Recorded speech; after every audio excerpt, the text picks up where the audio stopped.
నా ప్రియమైనటువంటి శ్రోతలారా, అయితే మీ కొరకు నేను ప్రశాంతంగా చెప్తున్న మాట ఏదనంటే, పరలోకానికి గతం, పరలోకం ఏర్పడడానికి గల కారణాన్ని చెప్తున్నాను. ఆయన ఒంటరివాడు, తండ్రి అయిన దేవుడు ఒంటరిగా ఉన్నాడు, ఆయన మాత్రమే ఉన్నాడు, నేను ఒక్కడినే ఉన్నాను, నాకంటే ముందు ఎవడూ లేడు, ఏ దేవుడు లేడు అని తండ్రి అయిన దేవుడు సాక్ష్యం ఇస్తున్నాడు. మరి ఆ ఒంటరిగా ఉన్న దేవునికి ఏమైంది? అది కదా పాఠం. అలా ఒంటరిగా ఉన్న దేవుడు కోరుకున్నాడట, నేను అనేక మంది కుమారులు కుమార్తెలతో నివసించాలి. ఏమండి అంటే దాని అర్థం ఏంటి? ఆయన ఏమవ్వాలని, అది కదా బాధ. అందుకే చూసారా, ఒంటరిగా ఉన్న దేవాది దేవుని మధ్యలో ఒక గొప్ప సంకల్పాన్ని మనం చూడగలము. ఆదికాండము 2వ అధ్యాయము 18వ వచనాన్ని చూడగలిగితే అక్కడ భావము అక్కడ బయటపడుతుంది చూడండి. మరియు దేవుడైన యెహోవా డాష్ అని ఉంటుంది చూడండి. డాష్ అంటే యెహోవా మాట్లాడుతున్నాడని దాని అర్థం. ఆ డాష్కి అర్థం యెహోవా ఏమంటున్నాడంటండి? నరుడు ఒంటరిగా ఉండుట మంచిది కాదు.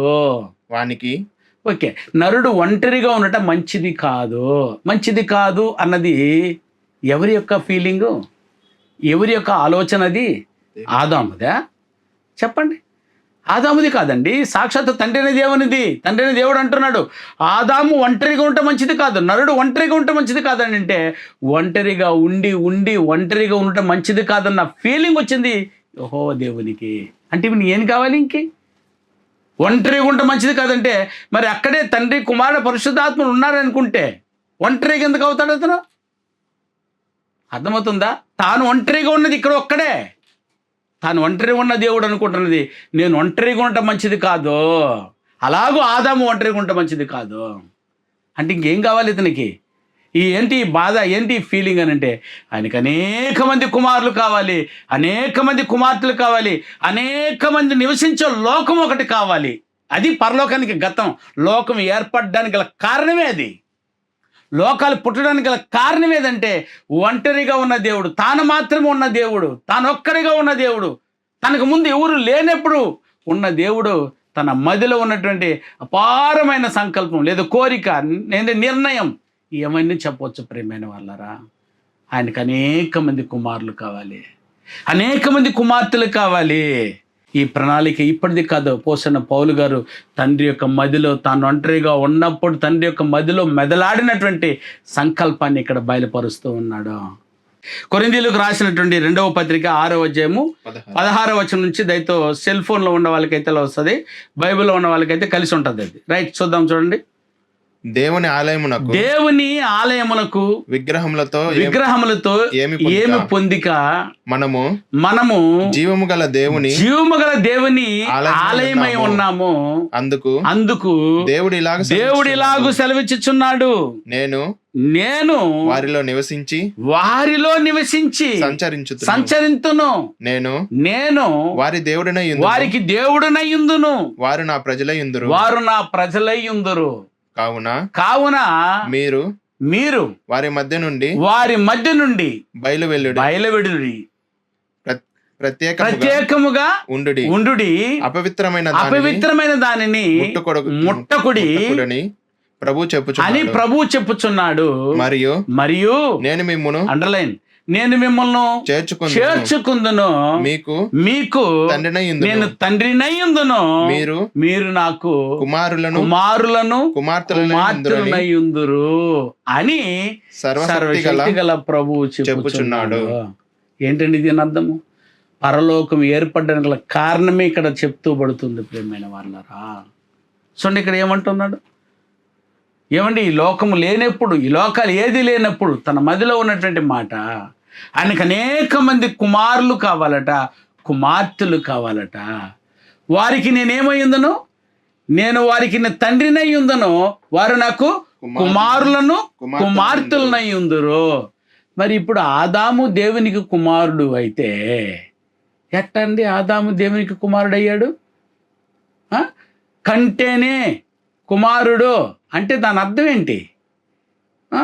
కంటే కుమారుడు అంటే తనలో నుండి వచ్చిన వాడండి ఆదాము. చూసారా, ఆదాము ఎవరి కుమారుడు అని అంటే ఆయన దేవుని కుమారుడు. అంటే దాని అర్థం ఏంటి? ఆ దేవుడు ఆదామును గర్భము ధరించి నువ్వు అనుకుంటున్న శరీర సంబంధమైన పుట్టుక కాదు అది. ఆదాము దేవునిలో నుండి వచ్చినటువంటి ఆత్మ. ఆయన ఆత్మను బట్టి చూస్తే ఆయన దేవుని కుమారుడుగాను, ఆయన శరీరాన్ని బట్టి చూస్తే ఆయన దావీదు కుమారుడుగాను పిలువబడ్డాడు. రోమపత్రిక 1వ అధ్యాయం చదివితే వివరణ ఇవ్వబడుతుంది. ఆత్మలకు కన్న తండ్రిని దేవుడు యెహోవా. ఎవరి ఆత్మ అయినా సరే, అది అర్థమవుతుందండి, ఎవరి ఆత్మ అయినా అది దేవుని నుండి వచ్చి ఉండాలి.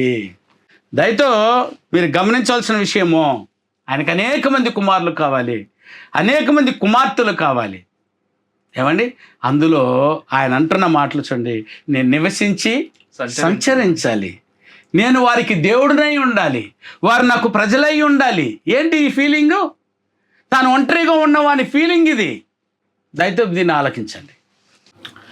నా ప్రియమైన సోదరా సోదరి, నేను చెప్పదలుస్తున్నది ఏదంటే, దేవుడు సృష్టించినటువంటి ప్రతి సృష్టికి గత వర్తమాన భవిష్యత్తు ఉంది. అది ఎందుకు ఏర్పడాల్సి వచ్చింది, ఇప్పుడు ఏం చేస్తూ ఉంది, రేపు ఏమవబోతుంది అన్నదే గత వర్తమాన భవిష్యత్తు అంటే. అందులో దేవుడు సృష్టించిన పరలోకానికి గతాన్ని ఆలోచిస్తున్నాం మనం. అది ఎందుకు ఏర్పడాల్సి వచ్చింది, పరలోకానికి మునుపు ఏం జరిగితే పరలోకం ఏర్పడాల్సి వచ్చింది, పరలోకం తర్వాత భవిష్యత్తులో పరలోకం ఏమైపోబోతుంది, ఇప్పుడు పరలోకంలో వర్తమానంలో అక్కడ ఏం జరుగుతుంది. ఎంత అవసరం అండి ఈ పాఠము. అందుకని ప్రియులు గుర్తించాలి. ఇప్పటివరకు నేను చెప్పిన మాట ఏదనంటే, పరలోకము కలగక మునుపున్న గతంలో తండ్రి అయిన దేవుడు ఆయన మాత్రమే వసిస్తూ ఉన్నాడు. ఆయనకంటే ముందు ఎవరు లేరు, ఆయన ఒక్కడే ఉన్నాడు, ఆయన మాత్రమే ఉన్నాడు అన్నది ఇంతవరకు రెఫరెన్స్లు చూసాము. ఇప్పుడు మనం ఆలోచన చేసి చూస్తే, మరి ఆ ఒంటరిగా ఉన్న దేవుడికి ఏం కావాల్సి వచ్చింది, పరలోకం ఎందుకు ఏర్పడాల్సి వచ్చింది అన్నది లేఖనాల్లో నేను చదివి వినిపిస్తున్నాను. ఏమండి, లోకల్ ఏది కలగక మునుపు ఆయన మదిలో ఉన్న మాట చెప్తున్నాడు. ఎపిసిలకు రాసిన పత్రిక 1వ అధ్యాయం 4 నుంచి 6 వచనాలు కలిసి ఉంటుంది. నా ప్రియులారా, అది చదవండి ఒక్కసారి. ఎట్లా అనగా తన ప్రియుని యందు, తన ప్రియుని యందు అంటే యేసుక్రీస్తునందని అర్థం. తన ప్రియుని యందు తాను ఉచితముగా, తండ్రి అయిన దేవుడు తాను ఉచితముగా మనకు అనుగ్రహించిన తన కృపా మహిమకు కీర్తి కలుగునట్లు తన చిత్త ప్రకారమైన తండ్రి యొక్క చిత్త ప్రకారమైన దయా సంకల్పము చొప్పున, ఆయన సంకల్పము చొప్పున యేసు క్రీస్తు ద్వారా తనకు కుమారులుగా తండ్రి అయిన దేవునికి కావాల్సిన కుమారులు తనకు కుమారులుగా స్వీకరించుటకై మనలను ముందుగా, లోకాలకు ముందుగా, పరలోకానికి ముందుగా అని అర్థం. ఇంకా చెప్పాలంటే ముందుగా తన కోసము నిర్ణయించుకొని మనము తన ఎదుట పరిశుద్ధులమును నిర్దోషమునై ఉండవలెనని జగత్తు పునాది వేయబడక మునిపే గతములో, పరలోకానికి గతము, భూలోకానికి గతం, 3 లోకాలకు గతమే అని అర్థం. ఏమండి, ఏమంటున్నాడు? జగత్తు పునాది వేయబడక మునిపే ప్రేమ చేత ఆయన క్రీస్తులో మనలను ఏర్పాటు చేసుకునేను, ఎంపిక చేసుకునేను, నిర్ణయించుకునేను. అందుకండి లోకాలు పుట్టాల్సి వచ్చింది. తాను ఒంటరిగా ఉన్న దేవునికి అనేక మంది కావాలంటేనే అనేక మందిని తయారు చేసుకున్న లోకాలు అవసరం. అందుకు పరలోకం కలగజేయాల్సి వచ్చిన అవసరం వచ్చింది.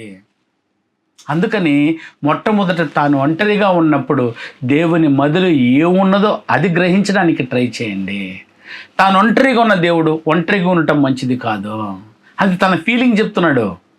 ఆదికాండములో నరుడు ఒంటరిగా ఉండటం మంచిది కాదంటే నరుడు కాదు అక్కడ ఒంటరిగా ఉండడము, తాను ఒంటరిగా ఉండడం భరించలేనిది.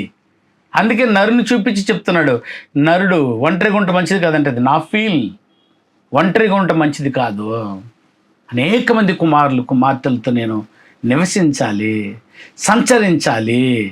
చూసారా, వారికి నేను దేవుడినై ఉండాలి, వారు నాకు కుమార్తెలనై ఉండాలి. కొరింథీయులకు రాసిన 2వ పత్రిక 6వ అధ్యాయము 16 నుంచి 18 వచనాల వరకు మీరు చదివినటువంటి లేఖన భాగాలు మీకు అర్థమవుతుంది. అది నా ప్రియమైన వాళ్ళరా, పరలోకానికి గతం ఇదా? అదండి. ఇప్పుడు చదవండి కొరింథీయులకు రాసిన 2వ పత్రిక, మీకు స్పష్టంగా అర్థమవుతుంది. కొరింథీయులకు రాసిన 2వ పత్రిక 6వ అధ్యాయము 16వ వచనం నుంచి, దేవుని ఆలయమునకును విగ్రహములతో ఏము పొందిక, మనము జీవము గల దేవుని ఆలయమై ఉన్నాము. అందుకు దేవుడు ఇలాగూ సెలవిచ్చుచూ ఉన్నాడు, నేను వారిలో నివసించి. ఎవరిలో? ఒంటరిగా ఉన్న దేవుడు చెప్తున్నమాట. వారిలో అంటే ఎవరిలో? కింద చెప్పబోతున్నాడు. నేను వారిలో, ఎవరు? కుమారులు అనబడినటువంటి వారిలో నివసించి నేను సంచారం చేయాలి. నేను వారికి దేవుడునై ఉండాలి. ఇది కదా అద్భుతమైనటువంటి వాడు. నేను దేవుడునై ఉండాలి, వారు నాకు ప్రజలై ఉండాలి. కావున మీరు వారి మధ్య నుండి, ఈ వాక్యం తెలుసుకుంటున్నటువంటి మనకు చెప్తున్నాడు, నేడు వారి మధ్య నుండి బయలువెడలి ప్రత్యేకంగా ఉండుడి, అపవిత్రమైన దానిని ముట్టకుడని ప్రభు చెప్పుచున్నాడు. మరియు అండర్లైన్, మరియు నేను మిమ్మల్ని చేర్చుకుందును, మీకు తండ్రినై యుందును. అదండి ఆయన ప్రణాళికే ఇదండి. ఒంటరిగా ఉన్న దేవునికి కలిగినటువంటి అద్భుతమైనటువంటి ఆలోచన ఇదండి. నేను మీకు తండ్రినై ఉందును, మీరు నాకు కుమారులను కుమార్తెలనై యుందురని సర్వశక్తి గల ప్రభు చెప్పుచున్నాడు. చెప్పండి, ఇదండి ఆయన ఒంటరిగా ఉన్నటువంటి దేవునికి మధ్యలో ఉన్నటువంటి ఆలోచన. తన తండ్రి అవ్వాలి. తండ్రి వద్దంట. ఇదేం ఆలోచన? బైబిల్ పూర్తిగా దాని సారాన్ని పిండి చూస్తే ఆయన తండ్రి అవ్వాలని చెప్తుంది అధ్యాయాలన్నీ. యెహోవా తండ్రి గాడు, క్రీస్తు కుమారుడు గాడు, ఇంకెవరు బాబు? అలాగే ఉంటే ఈ ప్రణాళిక ఎలా నెరవేర్చబడుతుంది? ఏంది ఈ కన్ఫ్యూజు? ఎందుకు ఈ అవసరం? ఈ పదాల దగ్గరికి ఎందుకు వెళ్తారు మరలా? అండి పాడు చేసేయకండి. వీలైతే ప్రణాళికను చెప్పండి, భావాన్ని చెప్పండి, అనేకలు రక్షించి ఏర్పాటు చేయండి. ఇక్కడ ఆయన భావం ఎంత అద్భుతంగా ఉందో చూడండి. ఒక ఉన్నతమైన కుటుంబం కావాలంటున్నాడు. ఆ కుటుంబంలో నేను తండ్రినై ఉండాలంటున్నాడు. ఆయనకు అనేక మంది కుమారులు కుమార్తెలు కావాలనుకుంటున్నాడు. ఈ ఉన్నతమైన ప్రణాళిక కొరకు దేవుడు లోకాలు కలగజేయాల్సి వచ్చింది. అందుకే అక్కడ చెప్పబడిన ప్రకారము ఏమండి, ఈ పరలోకానికి ముందే సృష్టి ఆరంభాన్ని చేయాలనుకున్నాడు. సృష్టి ఆరంభమును అంటే ఇంతవరకు సృష్టి లేదు. ఇప్పుడు ఆ మాటను మీరు చూడగలిగితే, తన మదిలో తాను ఒంటరిగా ఉన్న ఆయన మదిలో ఏముంది ఇంతవరకు చెప్పాను. తాను ఒంటరిగా ఉన్నాడని ఇంతవరకు చెప్పాను. ఇప్పుడు ఆయన మదిలో ఏర్పడినటువంటి ఆ సంకల్పము, అనేక మంది కుమారులతో కూడుకున్న కుటుంబం కావాలి అని అంటే ప్రియులరా, ఆయన మొట్టమొదట ఏర్పాటు చేయవలసింది, లేదా ప్రథంగా సృష్టించాల్సి వచ్చింది. దాన్ని దేన్నో సామెతల గ్రంథంలో అపూర్వకంగా మాట్లాడుతున్నాడు. సామెతల గ్రంథం 8వ అధ్యాయం. దయచేసి అందరూ బైబిల్ తెరిచి చూడాల్సిందిగా ప్రేమతో కోరుతున్నాను. చూడండి, సామెతల గ్రంథం 8వ అధ్యాయము 22వ వచనం నుంచి దయచేసి చూద్దాం. చూడండి, ఆయన 22వ వచనం నుంచి, పూర్వకాలమందు తన సృష్టి ఆరంభమున దేవుని సృష్టి ఆరంభించేటప్పుడే తన కార్యములలో ప్రథమమైన దానిగా యెహోవా నన్ను కలగజేసెను. అనాది కాలం అంటే కాలమే లేనప్పుడు అర్థం. అనాది కాలము మొదలుకొని మొదటి నుండి భూమి ఉత్పత్తి అయిన కాలమునకు పూర్వము నేను నియమింపబడితిని. దేవుని ప్రణాళికలో ఉన్నవాడే ఈ గొప్ప వ్యక్తి యేసుక్రీస్తు అన్న ఆయన. ప్రవాహ జలములు లేనప్పుడు, నీళ్లతో నిండిన ఊటలు లేనప్పుడు నేను పుట్టి తిని అంటే గర్భం ధరించి బయటకు వచ్చిన శరీర సంబంధం పుట్టుకుని ఆలోచించకూడదు. తనలో నుండి వచ్చినటువంటి ఆత్మని గుర్తించాలి. పుట్టి తిని అంటే దీని అర్థం అది. ఇంకా పర్వతములు స్థాపింపబడక మునుపు, కొండలు పుట్టక మునుపు, భూమిని దాని మైదానములను ఆయన చేయక మునుపు, నేలమట్టిని రవ్వంతయు సృష్టింపబడక మునుపు నేను పుట్టి తిని ఏమండి ఇది ఏమండి ఈ వాక్యాన్ని అంతా వింటూ ఉంటే ఈరోజు విడ్డూరంగా దుమ్మెత్తు పోసుకున్నారు మీ మధ్య తెలుసు. నేను వాటిని వివరించడానికి రాలా, నేను భావమును చెప్పాలి, పాఠం చెప్పాలి కాబట్టి చెప్తున్నాను. దయతో ఈ మాటలు చూడండి ప్రియమైన వాళ్ళారా. ఏమండి ఎంత అద్భుతంగా చెప్పబడుతూ ఉందో దయవుంచి మనసు పెట్టి ఆలోచించడానికి ప్రయత్నించు. ఇది వ్యక్తిని గురించి మాట్లాడుతుందా, శక్తిని గురించి మాట్లాడుతుందా? ఆయన అన్న పదము, అతడు అన్న పదము, నేను అన్న పదము వ్యక్తిని గురించి మాట్లాడుతుందా, శక్తిని గురించి మాట్లాడుతుందా? ఏమండి ఇక్కడ మాట్లాడుతుంది వ్యక్తిని గుర్చండి. ఏమండి ఇక్కడ మీరు ఒకవేళ ఇది యేసుక్రీస్తుని గురించి కాదు, చాలామంది వాదన అదే కదా, యేసుక్రీస్తుని గురించి కాదు, ఇది జ్ఞానాన్ని గురించి మాట్లాడుతుందనంటే జ్ఞానమును అతడు ఇతడు అని అంటారా మీరు? జ్ఞానాన్ని వ్యక్తితో పోలిస్తారా? జ్ఞానం ఒక శక్తి అండి. ఏమండి శక్తివంతమైన జ్ఞానము, అపారమైన సంపద కలిగిన జ్ఞానం అన్నాడు, అది శక్తి. ఇక్కడ చెప్తున్నది శక్తిని గురించి కాదు, జ్ఞానం ఉన్న వ్యక్తిని గురించి. కొరింథీ సంఘానికి రాస్తానని చెప్పాడు. ఆ జ్ఞానం ఎవరంటే క్రీస్తు అని ఉంది. ఇది జ్ఞానము యేసుక్రీస్తు కాదని ఏదైనా రెఫరెన్స్ మీరు చూపించండి. మరి ఇది కాదు అంటున్నావు, ఇది అవును అన్నట్టు ఇది జ్ఞానమే, ఇది యేసుక్రీస్తు కాదు అని ఏమైనా రెఫరెన్స్ ఉందో చెప్పు. అది వ్యక్తి కాదని చూపి, అది శక్తి వ్యక్తి కాదది అని చూపి. ఆలోచించండి ప్రియమైన వాళ్ళారా. ఎందుకు ఈ విడ్డూరము? ఆయన ప్రణాళికలు ఇది వాక్యమే కాదా? సామెతల గ్రంథం అసలు గ్రంథమే కాదంట. సామెతల గ్రంథం పరిశుద్ధాత్మ ప్రేరణతో రాయబడలేదా? పరిశుద్ధ గ్రంథంగా మనం అందరూ ఫీల్ అవుతున్నదే. అన్ని 66 పుస్తకాలు పరిశుద్ధ గ్రంథంగా ఫీల్ అవుతున్నాము. కానీ అక్కడ సామెతల గ్రంథంలో అన్ని మాటలు అంగీకరిస్తారు, కానీ ఏమండి 8వ అధ్యాయం మాత్రం అంగీకరించారట. ఎందుకు సార్ ఇవన్నీ? అందుకని దయ ఉంచి ఆలోచించి ఇక్కడ ఎంత అద్భుతంగా చెప్పబడుతుందో నేను భావం అంటున్నాను. పరలోకానికి ముందు గతాన్ని చెప్తున్నాను. పరలోకానికి మునుపు తండ్రిని దేవుడు ఉన్నాడు. ఆయన మధ్యలో ఒక సంకల్పం ఉంది. ఆయనకు అనేక మంది కుమారులు కుమార్తెలు కావాలి. ఆ కుమారులు కుమార్తెల యొక్క సంకల్పాన్ని నెరవేర్చుకోవడానికి సృష్టిని ఆరంభిస్తున్నాడు. ఆ సృష్టి ఆరంభకుడే ఎవరట? యేసుక్రీస్తు వారు. జగత్తు పునాదులు వేయబడక మునిపే మొట్టమొదట నియమింపబడినవాడు, మొట్టమొదట పుట్టినవాడు, అంటే మొట్టమొదట తనలో నుండి వచ్చినవాడు. తనలో నుండి వచ్చినవాడు అంటేనే ఇక్కడ భ్రమపడిపోతున్నారు. తనలో నుంచి వచ్చాడు, పుట్టాడు అని అంటే అతనికి ఆరంభం అంతం ఉంది. ఆయనే చెప్తున్నాడు అల్ఫా ఒమేగానేని. ఆరంభకుడు క్రీస్తే, అంతమైన కూడా క్రీస్తే. ఇక దాని అర్థం అది కాదు. ఇక్కడ పుట్టాడంటే మీకు ఏదో పెద్ద బాధ అయిపోతూ ఉంది వీళ్ళారా. ఏంటి పుట్టడం అంటే అమ్మకడం నుంచి బయట వచ్చాడు అన్నట్టు మాట్లాడుతున్నారు. ఆయన ఆత్మను బట్టి చూస్తే ఆయన దేవుని కుమారుడు. కుమారుడు అంటే కన్నవాడు, తనలో నుండి వచ్చినవాడు. ఇది కాదనడానికి నీ దగ్గర ఏ ఆధారాలు ఉన్నాయి? ఒకసారి ఆలోచించండి. ఇది అవును అనడానికి ఏమైనా ఎన్ని రెఫరెన్స్లు ఉన్నాయి నేను ఎత్తి చూపిస్తాను. ఇంత వివరణ ఇస్తూ చెప్తున్న మాట చూడండి. ప్రథముగా మొట్టమొదట, అందుకే అతనికి మరొక మొట్టమొదటి పుట్టిన ఆయనకి జ్యేష్ఠుడు అన్నటువంటి పేరు కూడా ఆయనకే ఉంది. పెద్ద కుమారుడు అని చెప్పడానికి బోల్డ్ ఆధారాలు ఉన్నాయి. ఈయన కుమారుడే కాదు అనడానికి ఏ ఆధారాలు ఉన్నాయి చెప్పండి. యేసు కుమారుడు కాదు, యేసు దేవుని కుమారుడు కాదు అని మీ దగ్గర ఏ రెఫరెన్స్ ఉన్నాయి తీసుకురండి. ఇట్లా దేవుని కుమారుడు కాదని ఒప్పుకుంటారా? దేవాది దేవునికి ఆయన కుమారుడే కాడు. ఇంకొంతమంది మాట్లాడుతున్నారు పరలోకముల కుమారుడు కాదు ఆయన, భూమి మీద కుమారుడు. ఏందర వ్యవహారము? పరలోకానికి కావాల్సి వచ్చే కదా భూమి మీద పుట్టింది మనము. భూమి మీదకి వచ్చినప్పుడు మాత్రమే కుమారుడు అంట, పరలోకంలో కుమారుడు కాదంటే. ఎందుకు ఈ కథలో? ఎవరిని మోసం చేయడానికి? నేను చుట్టూ ఉన్న నలుగురిని మోసం చేయడానికేనా? దేవుడు నిన్ను వదలడు. తీర్పు దినం ముందు దేవుడు నిన్ను వదిలిపెట్టడు. కాబట్టి స్వాతంత్రం ఉంది కాబట్టి చెప్పుకోబో. ఏమండి సత్యం చెప్పడానికి నాకు స్వాతంత్రం ఉంది, అబద్ధం చెప్పుకోవడానికి నీకు కూడా స్వాతంత్రం ఉంది. కానీ తీర్పు దినం ముందు ఇద్దరు నిలబడతాం.